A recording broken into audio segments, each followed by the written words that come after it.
My name is David Miller. I am 64 years old. And I spent 35 years building something that couldn't be bought with money or measured in quarterly reports. 4 Texas barbecue restaurants. 4 locations across Austin. Each one a living, breathing testament to sweat, smoke, and a promise I made to my late wife, Susan. On the night of my retirement party, surrounded by 300 employees, family, and friends, my nephew Jason stood up with a forged power of attorney document and told the room I had dementia. When I refused to sign over my restaurants, he and his lawyer girlfriend tried to have me removed from my own party by security. I simply reached into my jacket pocket, pulled out my phone, and pressed play on a video file. The room went silent, and Jason's face went white when he saw who was speaking on that screen. Before I tell you what happened next, I need you to know where you're watching from. Drop your city in the comments. And if you've ever had to fight for something you built with your own hands, hit that like button. This story is for you. Let me take you back 3 years. Susan died on a Tuesday morning in March. Pancreatic cancer. 6 months from diagnosis to goodbye. The last thing she said to me, in that hospital room with the machines beeping their steady rhythm, wasn't "I love you," though I knew she did. It was something else. "Check your email tonight," she whispered, her hand so light in mine it felt like holding air. "Password is Bluebonnets BBQ 1989. Don't open it until you're alone. And David, don't let Jason take what we built. He's not who you think he is." I didn't understand. Jason was my sister Margaret's boy, 28 years old, smart as a whip, working in commercial real estate in Houston. He'd been attentive during Susan's illness, visiting every other weekend, bringing flowers, asking about the business. He seemed like he cared. But Susan had always been a better judge of character than me. She could see the rot in an apple before you cut it open. So I promised her I would check that email. I promised her I would be careful. That night, alone in our house that suddenly felt too big and too empty, I opened my laptop. The email was there. Sent from her account a week before she died. She must have set it up when she still had the strength to type. The subject line just said, "For David's eyes only." Inside was a single line of text and an attachment. "I installed security cameras in your office 6 months ago. I'm sorry I didn't tell you, but I needed you to have proof. I love you. Protect what we built. Easer." The attachment was a zip file containing dozens of video files, organized by date. I opened the first one, dated 8 months prior. The camera angle showed my office at the flagship restaurant, Miller's Smokehouse on South Lamar. The door opened, and Jason walked in. But he wasn't alone. He was with a woman I'd never seen before. Early 30s, expensive suit, blonde hair pulled back in a severe bun. She was carrying a leather portfolio. What I heard next made my blood turn to ice. "This is it," Jason said, gesturing around my office like he owned it. 4 locations, gross revenue about $8 million annually. The old man sitting on a gold mine and doesn't even know it. Once my aunt is gone, he'll be lost, grieving, vulnerable. That's when we make our move, Britt. The woman, Britt, nodded and pulled out a document. "I've drafted the papers. We'll claim diminished capacity due to grief and age. Get him to sign a power of attorney during the funeral reception. Once we have that, we liquidate the assets within 6 months, before anyone can challenge it. The real estate alone is worth $12 million. We can flip this whole thing and walk away with 7 figures each." Jason laughed. Actually laughed. While my wife was dying 2 miles away in a hospital bed. And the beautiful part is, he trusts me. He thinks I'm here to help. By the time he figures it out, it'll be too late. I sat there in the dark, the glow of the laptop screen the only light. And I watched my nephew plot to steal my life's work while my wife fought for her last breaths. I watched 3 more videos. They spanned months. They showed Jason bringing Brittany back again and again, photographing documents, making notes, planning their con like it was a business deal. In the last video, dated just 2 weeks before Susan died. Jason said something that burned itself into my memory. The old man's whole identity is wrapped up in this barbecue bullshit. When we take it from him, it'll destroy him. But hey, that's evolution. The weak get eaten. That's just nature. Susan had known. Somehow, she had sensed his poison, and she'd built me a weapon. A shield. That USB drive lived in my pocket for 3 years. 3 years of watching Jason play the concerned nephew. 3 years of him coming to Sunday dinners, bringing his girlfriend Brittany, who I now knew was a junior partner at a probate law firm. 3 years of him offering to help with the business, to modernize operations, to discuss succession planning. I just smiled and said I wasn't ready yet. I was waiting for him to make his move, because I knew he would. Men like Jason always do. Greed has a timeline, and 3 years is a long time to wait for a payday. He was getting desperate. I could see it in the way his jaw clenched when I'd talk about expanding to a 5th location. I could hear it in the edge in his voice when I'd mentioned training my staff for management positions. He wanted what was mine, and he wanted it now. So I gave him the perfect opportunity. I announced my retirement party. A big celebration, I told him. 300 people. Employees past and present, family, friends, suppliers, even the mayor. A night to thank everyone who'd made Miller's Smokehouse what it was. A night to announce the future of the business. Jason's eyes lit up when I told him. "That's incredible, Uncle David," he'd said, his hand on my shoulder with a grip just a little too tight. "I'd love to say a few words, if that's okay, about family legacy and all that." I'd smiled and told him, of course. I even asked him to help plan it, to feel involved. He thought he was being clever. He thought he was in control, but the trap was already set. The retirement party was held at the flagship location, the original Miller's Smokehouse that Susan and I had opened in 1989.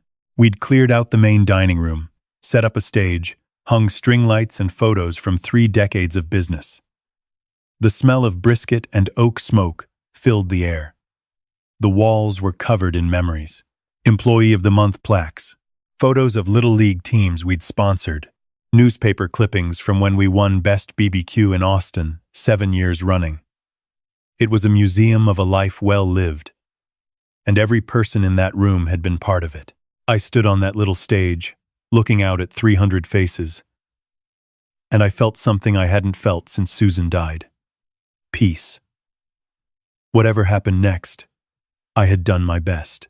I'd built something good. I'd kept my promise to her. I gave my speech. I thanked the employees who'd become family. I thanked the customers who'd become friends. I thanked Susan, and my voice cracked a little when I said her name. The room was quiet, respectful. These were people who'd known her, loved her. Then I said the words Jason had been waiting 3 years to hear. "As for the future of Miller's Smokehouse, I have an announcement to make about succession planning." That's when Jason stood up. He was in the back, by the bar, with Brittany beside him. He was wearing his most expensive suit, the one that cost more than my monthly salary when I'd started in this business. He raised his hand like he was in a classroom. "Uncle David, if I may," he said loudly, his voice carrying over the crowd. "I think this is the perfect time for me to share something with everyone." He walked through the crowd like he was walking down a red carpet, soaking in the attention. Brittany followed, carrying that same leather portfolio I'd seen in the security videos 3 years ago. My hands were steady. My heartbeat was slow. This was the moment. Jason took the microphone. "Thank you, Uncle David. I want to start by saying that everyone in this room knows how much my uncle has meant to this community. Miller's Smokehouse isn't just a business. It's an institution, and that's why." He paused for dramatic effect. "It's so difficult for me to bring this up publicly, but I have a responsibility to my family and to everyone here who depends on this business." He turned to look at me, his face arranged in an expression of concerned sympathy that must have taken him hours to practice. "Uncle David has been struggling. Since Aunt Susan passed, he's been showing signs of confusion, forgetfulness, poor judgment. Last month, he nearly caused a grease fire by leaving the smokers running overnight. He's been sending angry emails to suppliers about orders he himself placed. He got lost driving home from the grocery store, a route he's taken thousands of times. The room was silent now, but it was a different kind of silence. Uncomfortable, confused. I saw employees looking at each other, whispering. I saw my neighbors frowning. This was the play. Public pressure, public embarrassment. Brittany stepped forward and opened the portfolio. As Mr. Miller's nephew and closest living relative, Jason continued, his voice dripping with fake concern. I've consulted with medical professionals and legal counsel. We believe it's in his best interest, and in the best interest of this business and its employees, for him to step down immediately and transfer operational control. He pulled out a document and held it up like it was a sacred text. This is a durable power of attorney, granting me full legal authority to make decisions on his behalf. It's for his own protection. For everyone's protection. Brittany spoke up, her lawyer voice cutting through the room. I'm Brittany Chen, attorney at law. I've reviewed Mr. Miller's medical history and financial records. This document is legally sound and in full compliance with Texas state law. It simply requires Mr. Miller's signature to take effect immediately. Jason held out a pen, his smile wide and rehearsed. Uncle David, I know this is hard, but it's time to let the next generation take over. Sign the document. Let me take care of everything. You've earned your rest. 300 people were watching. 300 people who'd heard Jason's story, seen the official-looking documents, heard a lawyer back him up. Some of them were starting to nod. Some of them were looking at me with pity, like I was a confused old man who needed to be handled gently. This was the moment they'd planned for 3 years. The moment when public pressure and manufactured authority would force me to surrender everything. I stood there on that stage, under those string lights, surrounded by the smell of smoke and memories. I looked at Jason, at his confident smile, at the way he was already reaching for the deed to my kingdom. I looked at Brittany, at her cold, calculating eyes, at the way she held that pen like a weapon. Then I reached into my jacket pocket. Jason, I said, my voice calm and clear through the microphone. You mentioned medical professionals. Which doctors did you consult? He faltered for just a second. That's confidential medical information. And these financial records you mentioned reviewing, how did you access those without my permission? Brittany stepped in. Mr. Miller, you're clearly confused. Let's not make this more difficult than it needs to be. I smiled. It wasn't a warm smile. It was the smile of a man who'd been waiting 3 years for this exact moment. I'm not confused. Brittany. In fact, I'm thinking more clearly than I have in a long time. I pulled out my phone and held it up. I'd like to show everyone something. A video that my late wife, Susan, left for me. She recorded it 3 years ago. Before she died, she wanted everyone to know the truth. I connected my phone to the screen behind me, the one we'd been using to show photos of the restaurant's history. The crowd turned to look. Jason's smile was frozen on his face. Brittany's hand tightened on her portfolio. I pressed play. Susan's face filled the screen. She was in her hospital bed, thin and pale, but her eyes were sharp and her voice was strong. My name is Susan Miller, she said to the camera. I'm recording this on March 2nd, 2021. I'm dying of pancreatic cancer, and I don't have much time left. But before I go, I need to protect my husband and the business we built together. The room was dead silent. Every eye was on the screen. 6 months ago, Susan continued, I discovered that my husband's nephew, Jason Miller, was plotting to steal our business. I installed hidden cameras in David's office and recorded numerous conversations between Jason and his girlfriend, Brittany Chen, a probate lawyer. They planned to wait until I died, then use David's grief and age to claim he was mentally incompetent. They would force him to sign over power of attorney, liquidate the business, and split the profits. Susan's image paused, and the screen switched to the first security camera video. The one of Jason and Brittany in my office 8 months before Susan's death. The entire room watched as Jason said, "Once my aunt is gone, he'll be lost, grieving, vulnerable. That's when we make our move, Brit." They watched as Brittany laid out the exact plan they were executing right now. At my retirement party, 3 years later, they watched as Jason laughed and said, "When we take it from him, it'll destroy him. But hey, that's evolution. The weak get eaten." The video ended. The screen went black. The silence in the room was absolute. 300 people had just watched my nephew plot to rob me while my wife lay dying. 300 witnesses to his greed, his cruelty, his complete lack of humanity. I looked at Jason. The confident smile was gone. His face was pale, his eyes wide. He looked like a man who'd just watched his entire life collapse in real time. Brittany was already backing away, her lawyer instincts screaming at her to run. But I wasn't done. "Susan left me more than just that video," I said, my voice still calm, still clear.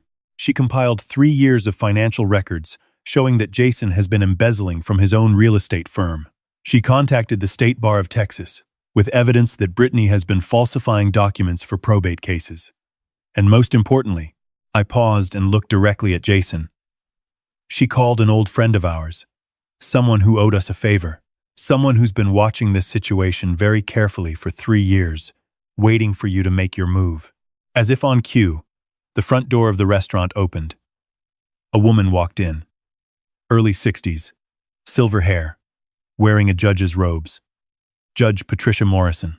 30 years ago, when she was a struggling single mother trying to put herself through law school at UT Austin, Susan and I had given her a job as a server at our restaurant. We'd let her work flexible hours around her classes. When she couldn't afford books, we'd given her an advance on her paycheck. When she'd graduated and passed the bar, we'd been in the front row of her ceremony. She'd told us then that if we ever needed anything at all, she would be there.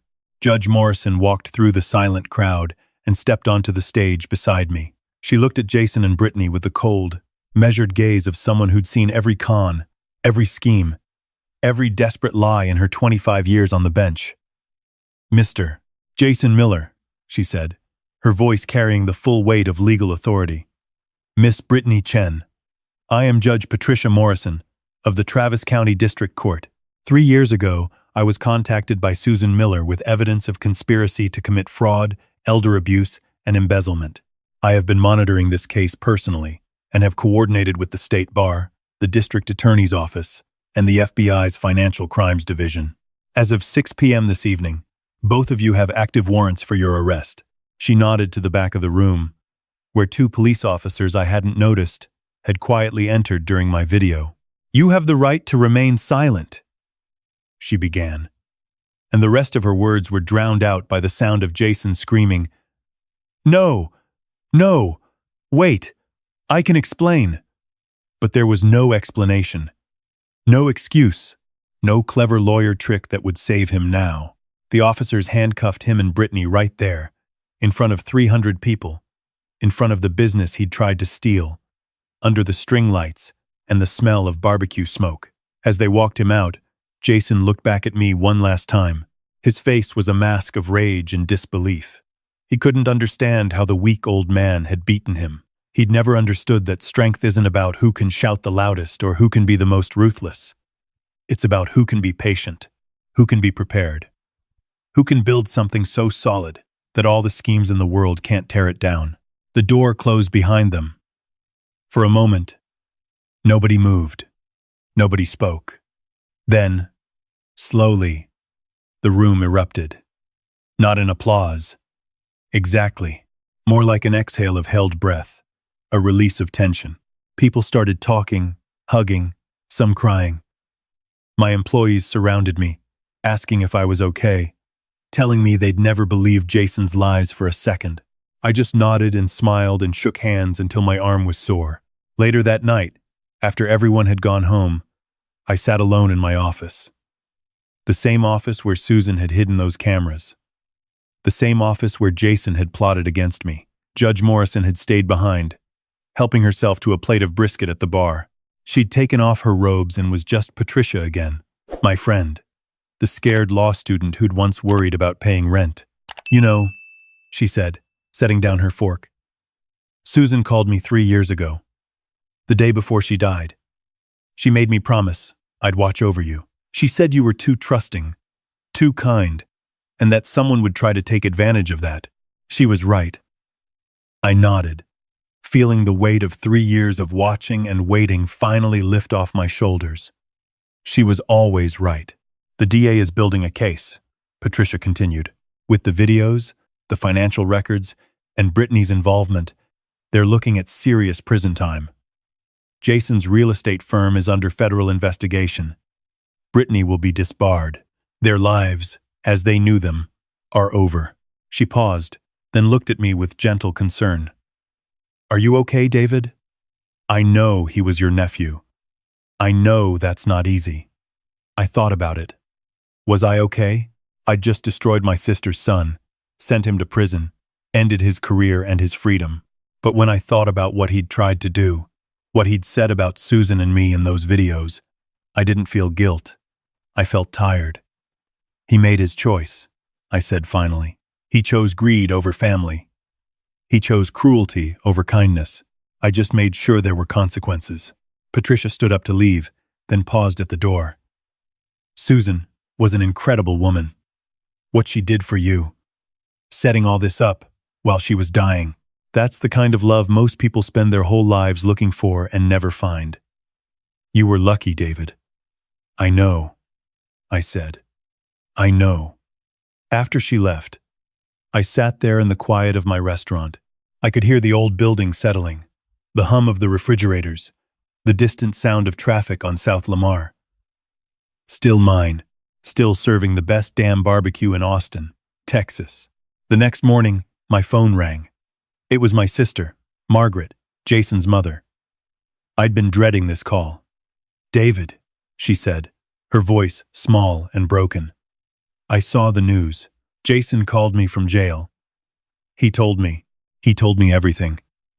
I didn't know what to say. What could I say? Margaret, I'm so... Don't. She interrupted. Don't apologize. You don't get to apologize for stopping my son from robbing you. I raised him better than that. I thought I raised him better than that. She was crying now.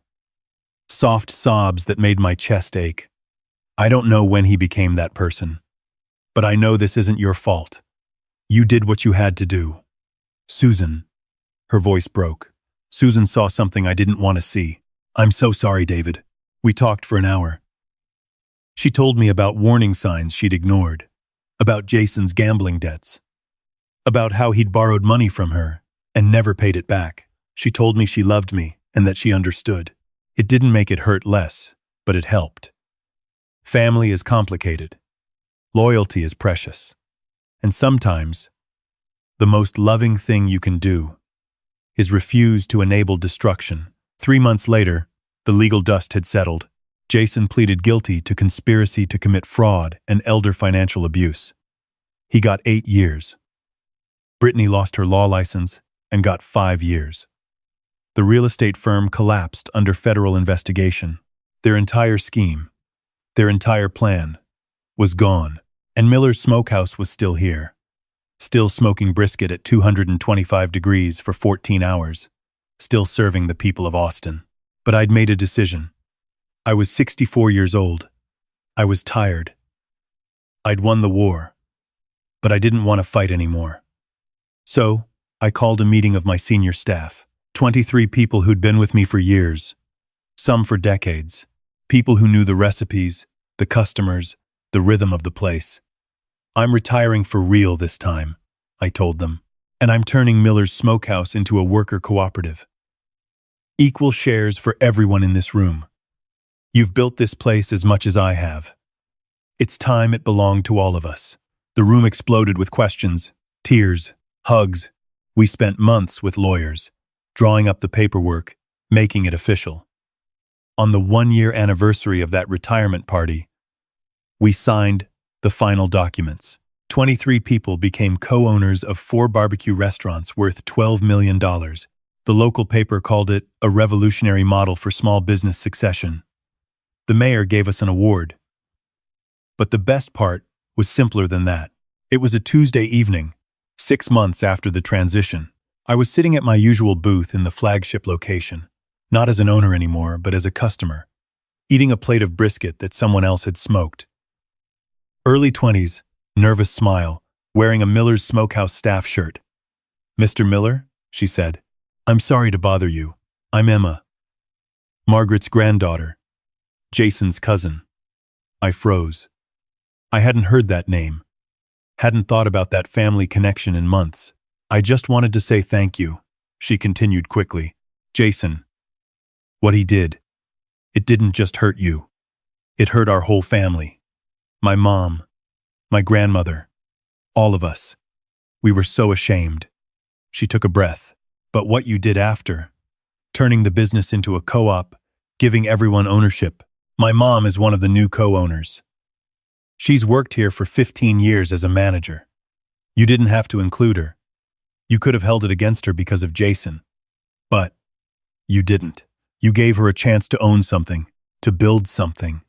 And I wanted you to know that means everything to us." She pulled out a folded piece of paper from her pocket.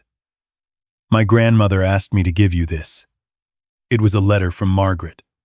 I read it later that night, alone in my house. She wrote about shame and gratitude and how Jason's actions had nearly destroyed her. But she also wrote about hope, about how seeing me choose forgiveness and generosity instead of revenge had given her faith that not everything her son touched had to turn to poison. She wrote that Susan would be proud of me, that I'd kept my promise not just to protect what we'd built, but to make it something better than either of us had imagined.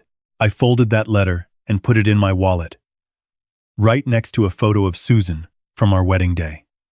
Sometimes justice isn't about destruction. Sometimes it's about building something so strong, so good, so rooted in integrity that it outlasts the people who try to tear it down. Jason wanted to take my restaurants and turn them into a quick cash grab. Instead, those restaurants now belong to 23 families. They'll pass them down to their kids. They'll build their own legacies. And somewhere, in all of that, Susan's promise lives on. I'm 65 now. I spend my mornings at the restaurant, drinking coffee and talking to the co-owners about expansion plans I'll never see through. I spend my afternoons at home, tending to the garden Susan planted, watching the bluebonnets bloom every spring, and I spend my evenings thinking about what strength really means. It's not about violence or revenge or crushing your enemies. It's about patience. It's about preparation. It's about building something worth protecting and then having the courage to evolve it into something even better. This story teaches that true power comes from integrity, not aggression. It reminds us that the greatest revenge is not destruction, but creation. That loyalty returns when you least expect it, and that the legacy we leave isn't measured in dollars but in the lives we touch and the goodness we build. Share your thoughts in the comments. Have you ever had to protect something you built from someone you trusted? What's the most valuable legacy a person can leave behind?